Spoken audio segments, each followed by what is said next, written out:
Hello everyone, সবাই কেমন আছো? তো তোমরা তো আগে দেখেছো যে আমরা চিড়িয়াখানায় এসে জাদুঘরের মধ্যে ঢুকেছি, ঢুকে অনেক রকমের মাছ দেখেছি। তো দেখো, আমি আরও অনেক মাছ দেখেছিলাম, তো সেই ভিডিও তোমাদের কাছে নিয়ে চলে এসেছি। তো এই মাছগুলো তো আমার দেখতে এত ভালো লাগছিল, কি আর বলবো। আর এখানে দেখো কচ্ছপও ছিল, কি সুন্দর করে সাঁতরিয়ে বেড়াচ্ছিল, তোমরা একটু দেখো। আমার এত ভালো লাগছিল এখানে এসে, আমার তো খুবই ভালো লেগেছিল। জাদুঘরে এসে আমি আরও এক জায়গায় ঢুকেছিলাম, সেখানে শুধু কঙ্কাল রাখা ছিল, এই জন্য আমার ওখানে ভালো লাগেনি। তো এখানে আমার ভালো লাগেনি, তো কি হয়েছে, এখানে আসে আমার আরও বেশি ভালো লেগেছে।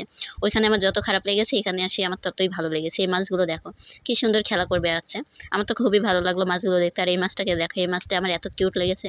আর দুজনে মিলে তো মারামারি শুরু করে দিয়েছে ওর ভিতরে। তো আমার তো খুবই ভালো লেগেছে সব মাছগুলোই। তোমাদের কোন মাছগুলো ভালো লেগেছে সেই মাছের নামটা আমাকে অবশ্যই কমেন্টে বলবে। আর দেখো, জীবনে আমি প্রথমবার জেব্রা তেলাপিয়া দেখলাম। একদম জেব্রার মতোই দেখতে ছিল, খুবই ভালো লাগছিল। তো এখানে আমার অনেক গরম লাগছিল আর খিদেও পেয়ে গেছিল, কিন্তু কিছু খুঁজেই পাচ্ছিলাম না খাওয়ার জিনিস। তো এখানে আমরা বের হয়ে আরো অনেক কিছু দেখেছিলাম, সেটা দেখার জন্য অবশ্যই আমার চ্যানেলটা সাবস্ক্রাইব করে দিয়ে আমার পাশে থাকবে। বাই।